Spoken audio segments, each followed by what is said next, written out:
안녕하세요, 여러분. 오늘은 철학자 쇼펜하우어가 우리 삶에 대해 남긴 아주 중요한 이야기를 나눠보려고 합니다. 이 이야기는 특히 인생에서 고통을 겪고 계시거나 어떻게 하면 더 평온하고 행복한 삶을 살 수 있을지 고민하시는 분들에게 큰 위로와 도움이 될 겁니다. 자, 편안한 마음으로 함께 들어보시죠.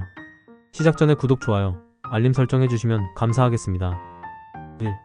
인생은 고통으로 가득 차 있다. 여러분, 쇼펜하우어라는 철학자가 있어요. 이분은 인생에 대해 아주 솔직한 이야기를 남겼어요.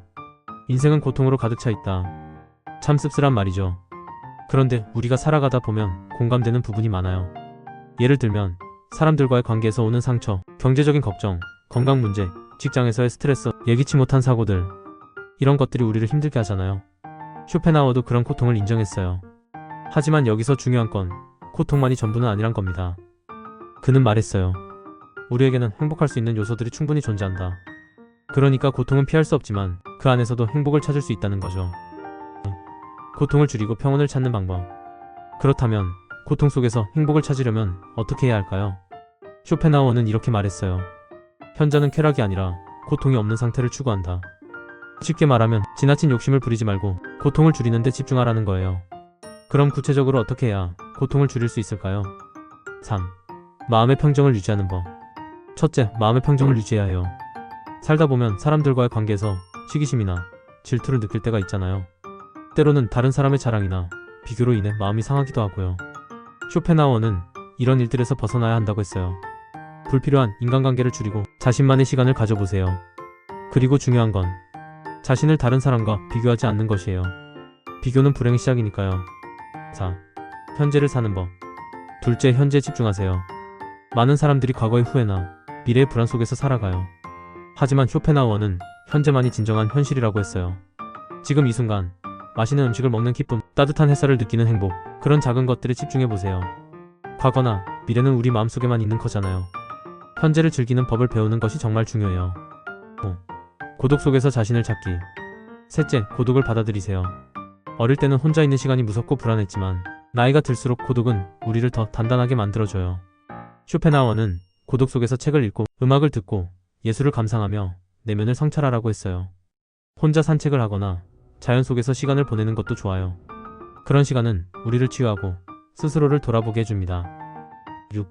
예술과 자연에서 위로를 찾기. 또 쇼펜하우어는 예술과 자연이 우리의 고통을 치유한다고 믿었어요. 아름다운 풍경을 바라보거나 좋은 음악을 들으면 우리 마음이 편안해지잖아요. 쇼펜하우어는 음악, 특히 클래식을 좋아했대요. 그 음악 속에서 그는 고통을 잊고 평온을 느꼈다고 해요. 여러분도 좋아하는 음악을 듣거나 자연 속에서 시간을 보내보세요. 그것만으로도 마음이 훨씬 가벼워질 거예요. 7. 동물에게 배우는 삶의 태도. 쇼펜하우어는 동물에게서 배울 점도 이야기했어요. 동물은 현재만 집중하며 살아요. 과거나 미래에 얽매이지 않죠. 인간은 종종 과거를 후회하고 미래를 걱정하느라 현재를 놓치곤 하잖아요. 쇼펜하우어는 현재를 살라고 강조했어요. 오늘 하루가 두 번 다시 오지 않을 단 한 번의 날이라는 것을 기억하라는 거죠. 8. 행복은 선택이다. 마지막으로 쇼펜하우어는 이렇게 말했어요. 행복은 스스로 선택하고 만들어가는 것이다. 우리 각자는 다 다른 능력과 취향을 가지고 있어요. 그래서 행복도 각자의 방식으로 찾아야 해요. 독서를 좋아한다면 책을 읽고, 자연을 사랑한다면 산책을 하고, 예술에 관심이 있다면 미술관에 가보세요. 중요한 건 스스로 즐길 수 있는 것을 찾고 그것에 몰입하는 거예요. 여러분, 이렇게 쇼펜하우어의 철학을 들으니 어떠세요? 우리 삶이 고통으로 가득 차 있다고 해도 그 안에서 행복을 찾을 수 있는 방법은 분명히 있는 것 같지 않나요? 여러분도 오늘 하루 쇼펜하우어의 이야기를 기억하며 작은 행복을 찾아보세요.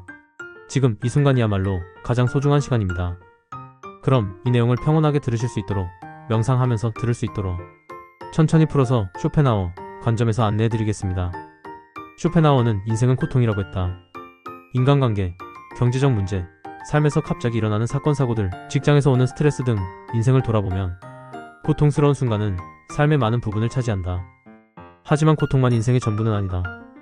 삶에는 충분히 우리가 행복할 수 있고 재미있게 살 수 있는 요소들이 존재한다. 쇼펜하우어도 인생은 고통이지만 우리는 충분히 행복해질 수 있다고 말했다. 쇼펜하우어는 누구보다 행복에 대해서 관심이 많았고 인생을 즐겁게 살 수 있는 방법에 대해 많은 고민을 했다. 실제로 쇼펜하우어는 먹고 마시는 것을 즐기고 강아지와의 산책으로 건강을 돌보았으며 클래식을 즐겨 들었다. 인생을 즐긴다는 건 버림의 철학이라고 할 수 있다. 쇼펜하우어는 삶의 불행을 줄이는 것이 행복의 핵심 원리라고 강조했다. 쇼펜하우어는 말했다. 현자는 쾌락이 아니라 고통이 없는 상태를 추구한다. 쇼펜하우어에 따르면 모든 만족과 행복은 소극적인 성질을 띠는 반면 고통은 적극적인 성질을 띠기 때문이다. 인간은 행복은 잘 모르지만 불행은 잘 인지한다. 그래서 부와 명예를 가졌을 때는 그 가치를 모르다가 그것이 사라지면 비로소 소중함을 깨닫는다. 건강도 마찬가지다. 우리는 건강은 잘 느끼지 못하지만 고통은 잘 알아차린다. 몸에 작은 상처만 나도 그 통증이 신경 쓰여 불쾌해지지만 위에 염증이 생겼을 때는 분명하게 고통을 느낀다. 충치의 고통은 느껴도 나머지 건강한 치아는 느끼지 못한다. 행복도 마찬가지다. 자신이 갖고 있을 때는 모르다가 막상 잃게 되면 알게 되는 것, 그것이 진정한 행복이다. 그래서인지 인간은 행복감에 취하기보다 불행에 더 휘둘리는 일이 많다. 쇼펜하우어는 말했다. 무겁게 짓누르는 하나의 걱정거리 때문에 현재의 사소한 즐거움을 위축시켜 마음의 평정을 잃지 않고 하나의 생각이 다른 생각을 밀어내지도 않으며 하나의 중요한 일을 걱정하느라 사소한 일들을 소홀히 하지 않는다. 삶의 고통을 줄이기 위해서 쇼펜하우어는 마음을 다스리는 것을 강조했다. 쇼펜하우어가 말했듯이 나의 삶을 흔들어대는 것으로부터 평정심을 유지해야 한다. 특히 나이가 들수록 사람들과 어울리다 보면 여러 가지 예상치 못한 일로 상처를 받는 일이 생긴다. 시기심과 질투도 겪는다. 직업과 관련된 공적인 만남뿐만 아니라 동호회나 동창회 등 사적인 모임에서 타인의 마음에 상처를 주는 일이 많이 오고 간다. 예를 들어 돈 자랑, 자식 자랑, 집 자랑이다. 행복을 위해서는 이런 흔들림 속에서 마음의 평정을 찾는 것이 반드시 필요하다. 음식을 절제하면 몸이 건강해지듯이 외적인 자극의 비중을 줄여야 마음의 평정을 얻을 수 있다. 구체적으로 어떻게 해야 마음의 평정을 얻을 수 있을까? 무엇보다 확실한 방법은 사람과의 불필요한 교제를 줄이는 것이다. 대화할 가치가 없는 사람을 만나면 마음이 상하는 일이 생길 수 있기 때문이다. 중요한 점은 타인과 비교하지 말고 질투심을 갖지 말아야 하며 자신의 자존감을 지키는 일이다. 모든 인간관계를 끊으면 오히려 따분하고 심심한 기분에 시달릴 수 있다. 그런 극단적인 상황을 피하고 만나는 사람들의 범위를 좁혀서 자신의 생활 방식을 단순하게 유지한다면 마음의 동요를 줄일 수 있다.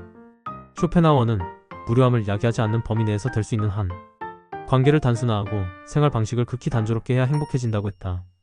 그러면서 쇼펜하우어는 타인이 나의 시간을 방해하게 두지 말라고 했다. 그래야 평온해질 수 있기 때문이다. 사실 누구나 자신만의 시간을 갖고 싶지만 회사에서는 다른 직원들이 말을 걸고 일을 부탁하며 회의를 하느라 분주하다. 또한 집에 오면 집안일을 하느라 정신이 없고 가족 모임의 시간을 빼앗기게 된다. 이뿐만 아니라 휴일에는 하루 종일 유튜브나 여러 가지 방송을 보느라 시끄럽고 산만한 시간을 보내게 된다.